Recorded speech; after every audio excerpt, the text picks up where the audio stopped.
Hello everyone, आप देख रहे हैं चैनल अमीन इन्फो। आज हम बात करने वाले हैं दोस्तों CUET पीजी के बारे में। Central universities common entrance test PG के जो रजिस्ट्रेशन हैं वो स्टार्ट हो गए हैं।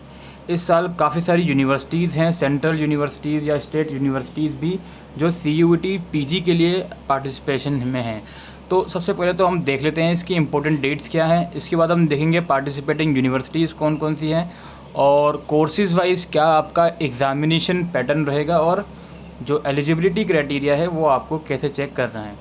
CUET पीजी के जो रजिस्ट्रेशन है इसकी अगर हम इम्पोर्टेंट डेट्स की बात करें और फ़ीस स्ट्रक्चर की बात करें तो आप लोगों को 19 मई से 18 जून तक इसका फॉर्म भरना है। लास्ट डेट पेमेंट की 19 जून रात 12 बजे तक की है। इसके अलावा अगर हम एप्लीकेशन फ़ीस की बात करें तो यहाँ पर आप लोग देख सकते हो, अगर आप मैक्सिमम 3 कोर्सेज़ के लिए अप्लाई करोगे, अप टू 3 पेपर्स के लिए अप्लाई करोगे तो 800 रुपये की आपकी फ़ीस जाएगी। इसके अलावा अगर आप एडिशनल पेपर के लिए अप्लाई करोगे, लाइक आप 4 पेपर के लिए अप्लाई कर रहे हो तो 800 के अलावा 200 रुपये एक्स्ट्रा जाएंगे। या फिर अगर आप मान लो 5 पेपर्स के लिए अप्लाई कर रहे हो तो 800 जाएगी। अपार्ट फ्रॉम दैट 2 × 200 400 रुपये और एक्स्ट्रा जाएंगे। यानी कि 3 पेपर के अलावा जितनी भी आप दूसरे पेपर्स के लिए अप्लाई करोगे, मोर देन 3, तो हर एक एडिशनल पेपर के लिए एडिशनल 200 रुपये की आपकी फ़ीस जाएगी। यही फ़ीस 600 और 150 पर एक्स्ट्रा पेपर है और SC ST के लिए 550 150 है। PWBD कैंडिडेट के लिए 500 रुपये की फ़ीस है जनरल, 3 कोर्सेज़ के लिए मैक्सिमम अप टू, और 150 रुपये एडिशनल फ़ीस जाएगी पर कोर्स की अगर आप 3 से ज़्यादा कोर्सेज़ के लिए अप्लाई करोगे। फ़ीस आपको ऑनलाइन ही पे करनी है, ठीक है। आप जब फॉर्म भरोगे, जो भी आप अपने सब्जेक्ट चूज़ करोगे उसके अकॉर्डिंगली ही आपकी जो पेमेंट है वो वहाँ पर शो होगी। विंडो 20 जून से 22 जून तक ओपन होगी, टेंटेटिव डेट्स हैं। अगर लास्ट डेट एक्सटेंड होती है फॉर्म की तो ऑफकोर्स ये डेट भी चेंज करी जाएगी। आपका जो एग्ज़ामिनेशन रहेगा 2 घंटे का एग्ज़ाम रहेगा। अभी डेट अनाउंस नहीं हुई कि किस डेट को आपका एग्ज़ाम रहेगा। आपके टोटल 2 स्लॉट में एग्ज़ाम रहेंगे। डिपेंड करता है कि आपने किन किन कोर्सेज़ के लिए अप्लाई किया है। अगर उन दोनों कोर्सेज़ का एग्ज़ाम एक ही स्लॉट में है तो नो इशू। अगर डबल स्लॉट में है तो आपको दोनों शिफ्ट में एग्ज़ाम देना पड़ेगा। एडमिट कार्ड वगैरह सभी कुछ वेबसाइट पर अपलोड कर दिए जाएंगे एग्ज़ामिनेशन से लगभग 7 या 10 दिन पहले। इसके अलावा यहाँ पर रजिस्ट्रेशन के कुछ ब्रीफ स्टेप्स लिखे हुए हैं कि रजिस्ट्रेशन कैसे करना है कैसे नहीं। ये चाहो तो आप ज़रूर से पढ़ सकते हो। इसके बाद एग्ज़ामिनेशन स्कीम यहाँ लिखी हुई है। आपका जो एग्ज़ाम रहेगा कंप्यूटर बेस्ड मोड एग्ज़ाम होगा, CBT मोड आपको एग्ज़ाम देना पड़ेगा। ये एग्ज़ाम इंग्लिश और हिंदी दो लैंग्वेज में कंडक्ट होगा। आप examination form application form fill करते टाइम अपना respective mode of medium choose करोगे। इसके अलावा यहाँ पे courses wise examination pattern given है कि किस कोर्सेज़ के लिए क्या पैटर्न रहेगा। अब यहाँ पर कोड गिवन है, ये कोड की कैटेगरी क्या है, यानी कि इस कैटेगरी के अंदर, इस कोड के अंदर कौन सा कोर्स आता है, वो आप नीचे ब्राउज़र जाओगे तो आपको सारी इन्फॉर्मेशन मिलेगी। अभी मैं आपको थोड़ी देर में बताने वाला हूँ कि ये कोड वाइज कैसे पता चलेगा कि इस कोड का जो सब्जेक्ट है वो एक्चुअल में है कौन सा। लाइक पहले वाले का B.Ed है, ये आपका PGQP01, ये B.Ed कोर्स है। तो B.Ed के लिए आपके जो एंट्रेंस होगा, जो पैटर्न रहेगा, उसमें 2 सेक्शन रहेंगे। पार्ट A 25 क्वेश्चन रहेंगे लैंग्वेज कॉम्प्रिहेंशन से, वर्बल एलिबिलिटी से, और 75 डोमेन नॉलेज से क्वेश्चन रहेंगे जिसमें आपका teaching aptitude, social science, mathematics and science रहेगा। इसके बाद जो दूसरा पेपर है आपका वो इन सभी कोर्स के लिए। अब इन सभी कोर्स में कौन कौन से कोर्सेज आते हैं वो अगेन उसकी जानकारी आपको नीचे मिलेगी। यहाँ पे 100 क्वेश्चन इसके भी रहेंगे आपके, consisting of language comprehension, verbal ability, general awareness, mathematical, quantitative aptitude and analytical skills. 25 question in सभी पार्ट्स करेंगे और पार्ट भी डोमेन नॉलेज रहेगी। डोमेन इन द सेंस जिस भी कोर्स के लिए आप अप्लाई कर रहे हो, पर्टिकुलर कोर्स का ग्रेजुएशन में जितने भी आपने पढ़ा है वो सभी उसमें पूछा जाएगा, ठीक है।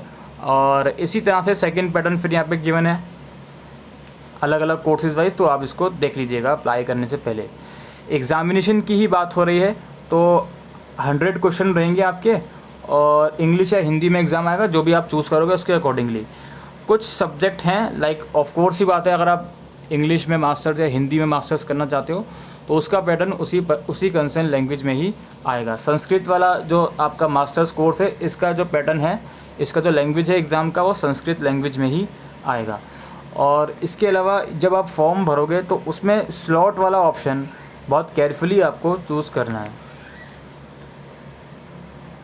मार्किंग स्कीम की बात हो रही है तो इसमें नेगेटिव मार्किंग रखी गई है। सही आंसर के लिए आपको 4 मार्क्स मिलेंगे और गलत आपका आंसर हुआ तो -1 हो जाएंगे आपके, ठीक है। और अनअटेम्प्ट आंसर के लिए कोई भी मार्क्स आपको नहीं मिलेगा। आंसर्स देने के लिए आपको ऑनलाइन जो आपके पास कंप्यूटर होगा, डेस्कटॉप होगा, उसी में आपको आंसर्स देने होंगे। अब यहाँ पे हमारी कोर्स कोड की बात हो रही है तो यहाँ पर आप लोग देख सकते हो कि पेपर कोड क्या है। इस कोड के अंदर सब्जेक्ट कौन कौन से आते हैं, ठीक है। लाइक ये जो PGQP05 है ये MA डिग्री है। अब MA के अंदर भी स्पेसिफिक कौन कौन से सब्जेक्ट हैं, लाइक MA इंग्लिश है, इसमें कॉम्परेटिव लिटरेचर है, इंग्लिश लिटरेचर है और कल्चरल स्टडीज़ है। इंग्लिश से रिलेटेड मेनली सब्जेक्ट हैं MA, ये जो कोड है इसके अंदर। अब इस कोड का एग्ज़ाम पैटर्न कैसे पता चलेगा? आप वापसी ऊपर जाओगे PGQP05 में, आप देखो पैटर्न क्या लिखा हुआ है। PGQP05 जैसे यहाँ पर आप लोग देख सकते हो कि इस पैटर्न के अंदर जाएगा ये 05, 02 से लेके 07 तक है, तो 05 भी इसी में आएगा। तो इसका पैटर्न ये रहेगा, पार्ट ए में ये सब क्वेश्चन आएंगे, पार्ट बी में डोमेन नॉलेज जो आपकी होगी वो आपसे पूछी जाएगी, ठीक है। इसी तरह से आप थोड़ा सा और नीचे आते हैं, ये PGQP36, इसमें योगा से रिलेटेड जो कोर्सेज होते हैं MSc MA के अंदर वो पूछे जाएंगे। तो PGQP36 के अंदर कौन कौन सा एग्जामिनेशन पैटर्न है वो यहाँ पर आप लोग देख सकते हो। जैसे मैं ऊपर थोड़ा सा स्क्रॉल डाउन करता हूँ तो यही वाला पैटर्न फॉलो करा जाएगा। इसमें आप लोग देख सकते हो इन नंबर 2 पे 09 से लेके 37 तक है ये, तो 36 भी इसके अंदर ही आ गया। तो यही पैटर्न इसमें फॉलो करा जाएगा। इसी तरह से आप यहाँ पे देख सकते हो कि जिस भी कोर्स के लिए आप अप्लाई कर रहे हो उसका कोड क्या है, कोड यहाँ से पता चल जाएगा आपको, तो ऊपर जाके इसका पैटर्न भी समझ सकते हो। अब बात ये आती है कि जिस भी कोर्स के लिए आप अप्लाई कर रहे हो उसकी एलिजिबिलिटी क्राइटेरिया भी आपको समझनी है, तो वो भी मैं आपको अभी थोड़ी देर में बताने वाला हूँ। फिलहाल ये ज़रूर से देख लीजिएगा अप्लाई करने से पहले कि जिस भी कोर्स के लिए मैं अप्लाई कर रहा हूँ उसका रिस्पेक्टिव कोड क्या है और उसका पैटर्न कैसा रहने वाला है, स्ट्रक्चर क्या रहने वाला है, कौन कौन से डोमेन, और अपार्ट फ्रॉम डोमेन क्या उसमें करंट अफेयर्स वगैरह, जनरल अवेयरनेस, लॉजिकल रीजनिंग पूछी जाएगी या नहीं। तो ये सब चीज़ें ज़रूर से देख लीजिएगा। इसके अलावा और नीचे आता हूँ, एज लिमिट। एज लिमिट कोई भी नहीं रखी गई है, कोई भी मिनिमम या मैक्सिमम एज लिमिट पीजी के लिए अप्लाई करने के लिए नहीं होती। वो अलग बात है क्योंकि रिस्पेक्टिव यूनिवर्सिटीज़ अपना एज क्राइटेरिया लेकर आती है, तो उसके लिए आप यूनिवर्सिटी की वेबसाइट को चेक करते रहिए। इसके अलावा यहाँ पे रिजर्वेशन क्राइटेरिया लिखा हुआ है। रिजर्वेशन क्राइटेरिया जो भी सेंट्रल गवर्नमेंट के अकॉर्डिंग सेंट्रल यूनिवर्सिटीज़ में फॉलो करा जाता है उसी को फॉलो करा जाएगा हर एक साल की तरह ही। तो जो भी रिस्पेक्टिव कैटेगरी से अगर आप बिलोंग करते हो, OBC या SC ST वगैरह, तो उसका respective certificate proper competent authorities के इशू किया हुआ आपके पास होना चाहिए। Choice of cities, examination centres की जो सिटीज़ हैं उसकी लिस्ट भी अवेलेबल है इसी प्रोस्पेक्टस में, तो उसको आप ज़रूर से देख लीजिएगा। शेड्यूल ऑफ एग्जामिनेशन यहाँ पे लिखा हुआ है, अभी एग्जैक्ट डेट एग्ज़ाम की अनाउंस नहीं हुई है, 2 घंटे का एग्ज़ाम रहेगा, ठीक है, वो यहाँ पर लिखा हुआ है। बाकी एंट्री वगैरह, अगर आपका स्लॉट 1 में एग्ज़ाम होता है तो एंट्री कब से कब तक होगी, ठीक है, डेट, वो सब चीज़ें हैं इसमें हैं, तो इसको ज़रूर से देख लीजिएगा। कुछ इंपॉर्टेंट इंस्ट्रक्शन है अप्लाई करने से पहले, इसको ज़रूर से पढ़ लीजिएगा। एडमिट कार्ड के साथ साथ क्या क्या चीज़ें एग्जामिनेशन हॉल में लेकर जानी है उसकी इन्फॉर्मेशन इसमें गिवन है। इसके अलावा कंप्यूटर बेस्ड एग्ज़ाम जो आपका होने वाला है उसका प्रोफॉर्मा क्या होता है, एक लाइव प्रोफॉर्मा यहाँ पर गिवन है। स्टेप बाय स्टेप कौन से प्रोसीजर आपको कंप्यूटर पे फॉलो अप करना पड़ेगा, तो वो भी यहाँ पे CUET के प्रोस्पेक्टस में किसी भी एग्ज़ाम का होता है तो उसमें गिवन होता है, तो इसलिए आप इसको चाहो तो देख सकते हो, ठीक है। इसके बाद ऑनलाइन फॉर्म जब आप भरोगे तो उसमें क्या क्या चीज़ें आपसे पूछी जाएंगी, तो उसकी भी यहाँ पे पहले से ही डिटेल गिवन है कि क्या क्या चीज़ें आपसे पूछी जानी है। तो इन चीज़ों को आप पहले से ही रेडी करके रखिएगा। पूरा रेप्लिका गिवन है एप्लीकेशन फॉर्म का, तो इन चीज़ों को आप पहले से रेडी करके रखिएगा अप्लाई करने से पहले। इसके बाद बारी आती है कि कौन कौन सी यूनिवर्सिटीज़ पार्टिसिपेट कर रही हैं। आपके मन में सबसे बड़ा डाउट यही आएगा कि दिल्ली विश्वविद्यालय इसके अंदर पार्टिसिपेट कर रहा है, तो नहीं, दिल्ली विश्वविद्यालय फ़िलहाल इस साल के लिए CUET PG के अंदर पार्टिसिपेट नहीं कर रहा है। उनका खुद से एंट्रेंस एग्ज़ाम होगा, चाहे आप LLB, B.Ed, MA, MSc किसी भी कोर्स के लिए अप्लाई कर रहे हो DU में, तो ये फॉर्म आपको नहीं भरना है, बिकॉज DU इसमें पार्टिसिपेट नहीं कर रहा है। पार्टिसिपेट कौन कौन सी यूनिवर्सिटीज़ कर रही हैं ये आपके सामने हैं। इसमें मेन कंसर्न अगर हम देखें तो सेंट्रल यूनिवर्सिटीज़ तो हर साल पार्टिसिपेट करती ही हैं इसमें, लाइक गुजरात, साउथ बिहार, हरियाणा, हिमाचल प्रदेश, जम्मू और आंध्र प्रदेश वगैरह। इसके अलावा बनारस हिंदू विश्वविद्यालय, बाबा साहेब भीमराव अंबेडकर यूनिवर्सिटी, ये पार्टिसिपेट कर रही हैं। बाकी सेंट्रल यूनिवर्सिटी में पंजाब, केरला, कश्मीर, कर्नाटका, राजस्थान और तमिलनाडु।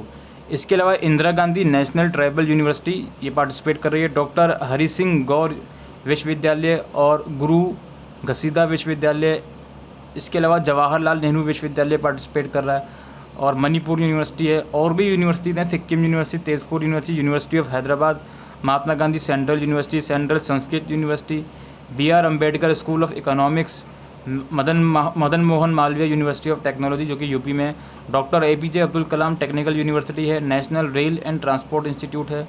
तो ये टोटल 42 यूनिवर्सिटीज़ हैं, एपेक्स यूनिवर्सिटीज़, जो इसमें पार्टिसिपेट कर रही हैं। ठीक है, अगेन आई रिपीट कि DU या जामिया या AMU वगैरह इसमें पार्टिसिपेट नहीं कर रहे हैं। इलाहाबाद यूनिवर्सिटीज़ का भी इसमें नाम नहीं है।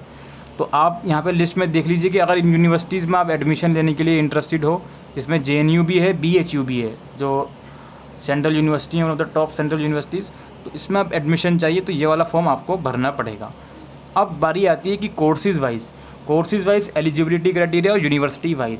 अब यहाँ पे देखो 79 पेज से लेके 266 पेज तक ये सारे ही कोर्सेज़ की एलिजिबिलिटी आपको गिनवा देगा और ये भी आपको बता देगा कि पेपर का पैटर्न क्या है। लाइक फॉर एग्जांपल PGQP 01 है, एजुकेशन का सब्जेक्ट है, डिग्री है B.Ed। इसमें पेपर 1, पेपर 2 में क्या क्या पूछा जाएगा ये सब गिवन है। लाइक 25 क्वेश्चन आपके लैंग्वेज कॉम्प्रिहेंशन से होंगे और 75 क्वेश्चन आपके होंगे teaching aptitude, social science, math और साइंस से रिलेटेड। किस यूनिवर्सिटी का हिस्सा है? सेंट्रल यूनिवर्सिटी ऑफ हरियाणा में। एलिजिबिलिटी क्राइटेरिया क्या है भाई? 50% चाहिए या तो बैचलर या मास्टर डिग्री में। अगर आपके पास इंजीनियरिंग बैकग्राउंड की डिग्री है तो 55% मार्क्स चाहिए। बाकी 5% का रिलैक्सेशन है SC ST PWD और OBC कैंडिडेट के लिए। ठीक है, इसी तरह से यही कोड, सेम कोड है एजुकेशन B.Ed, क्योंकि B.Ed अब एक से ज़्यादा यूनिवर्सिटीज़ में है, तो ये आप लोग ज़रूर से देख लीजिएगा। और नीचे आएंगे तो और भी कोर्सेज़ के यहाँ पे आपको पैटर्न वगैरह देखने को मिल जाएंगे। B.Ed का पैटर्न नॉर्मली सेम ही रहेगा। अच्छा, मान लो आप B.Ed के लिए अप्लाई कर रहे हो एक से ज़्यादा यूनिवर्सिटी में, तो एंट्रेंस आपको एक ही देना है। ठीक है, इस चीज़ में कन्फ्यूज़न नहीं रखना। अब बात आती है लॉ की। लाइक फॉर एग्जांपल आपको पहले हम LLM का ही देख लेते हैं। चलिए, LLM का जो कोड है वो यहाँ पे आपके सामने गिवन है, 02 कोड है इसका। पैटर्न क्या होगा इसका? 25 जनरल क्वेश्चन होंगे और 75 क्वेश्चन डोमेन स्पेसिफिक से रिलेटेड होंगे। ठीक है, लॉ से रिलेटेड। तो यहाँ पे एलिजिबिलिटी क्राइटेरिया भी यहाँ पे मेंशन है, इसको आप लोग ज़रूर से देख लीजिएगा। इसके बाद और नीचे आते हैं लीगल स्टडीज़, इससे रिलेटेड कुछ है इसमें, तो कौन सी यूनिवर्सिटी का है, क्या पैटर्न है, वो सब चीज़ें हैं। PG डिप्लोमा है, LLM है। ठीक है, LLM काफ़ी सारी यूनिवर्सिटीज़ में है, तो इसको आप लोग देख लीजिएगा। इसके बाद और नीचे आते हैं तो यहाँ पे MA कोर्स है, MA इन एजुकेशन। कोर्स का कोड गिवन है, पैटर्न गिवन है। ठीक है, एलिजिबिलिटी क्राइटेरिया अगेन यहाँ पर गिवन है। यूनिवर्सिटी कहाँ पे, किस यूनिवर्सिटी में ऑफर किया जा रहा है कोर्स, वो भी गिवन है। तो ये इसके अकॉर्डिंगली आप देखोगे, ये बहुत सारा चलता जाएगा नीचे। जितनी भी यूनिवर्सिटीज़ इसमें है सबका आपको देख लेना है। आपको जिस भी यूनिवर्सिटी में एडमिशन चाहिए वहाँ पे आप जाके देख सकते हो कि यहाँ पे इस पर्टिकुलर कोर्स के लिए क्या पैटर्न रहेगा। ठीक है, कोर्स कोड का भी यहाँ पे लिख जाएगा। जब आप फॉर्म भरोगे तो ये कोड चूज़ करते हुए आपको आसानी होगी। अगर आपको पता ही नहीं होगा कि आपके कोर्स का कोड क्या है तो आप फॉर्म फिल करते हुए आपको काफ़ी परेशानी हो सकती है। तो इसलिए पहले प्रोस्पेक्टस पढ़ें आराम से, उसके बाद ही किसी भी यूनिवर्सिटी का फॉर्म भरें। जैसे जवाहरलाल नेहरू विश्वविद्यालय है, यहाँ पे MA कोर्स है हिंदी ट्रांसलेशन का। अब यहाँ पे देख लीजिए पेपर 1 जो कि जनरल टेस्ट होगा प्लस डोमेन स्पेसिफिक, यानी कि जो भी आप जिस भी कोर्स में मास्टर्स कर रहे हो उसका डोमेन आप पढ़ोगे ग्रेजुएशन का। ठीक है, JNU में MA हिंदी है, उसका भी यहाँ पे सेम ही है। इसके अलावा बनारस यूनिवर्सिटी में MA हिंदी है, तो उसका भी यहाँ पे सेम ही पैटर्न रहेगा। ठीक है, और अगेन एलिजिबिलिटी क्राइटेरिया पढ़ना ना भूलें अप्लाई करने से पहले। तो ये काफ़ी अच्छी चीज़ है कि एक ही जगह पर आपको सारी यूनिवर्सिटीज़ का एलिजिबिलिटी क्राइटेरिया भी और क्या वो पैटर्न रहने वाला है वो भी मिल गया। लाइक JNU में आप MA फ़िलोसफी करना चाहते हो तो अगेन पैटर्न लगभग सेम ही है, जनरल प्लस 75 क्वेश्चन डोमेन से, और एलिजिबिलिटी क्राइटेरिया इसमें गिवन है। तो ये ज़रूर उसके देख लीजिएगा अप्लाई करने से पहले। बाकी अप्लाई आपको इस वेबसाइट से करना है, CUET.NTA.AC.in। इस वेबसाइट पर आओगे, इस वेबसाइट पे आने के बाद यहाँ पे आपको रजिस्ट्रेशन, ये देखिए registration for CUET PG is live now. ठीक है, यहाँ पे आप लोग देख सकते हो, इस पर क्लिक करोगे तो आप रजिस्ट्रेशन वाले पेज पर आपको ये ले जाएगा।